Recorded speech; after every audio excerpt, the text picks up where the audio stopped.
اختاري الفيديو التي تبينه. اكتبي أي شيء.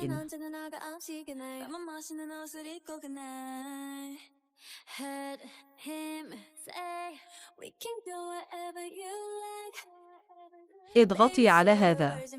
اختاري هذا المؤثر. وبعدين اختاري الخط اللي اختارتيه.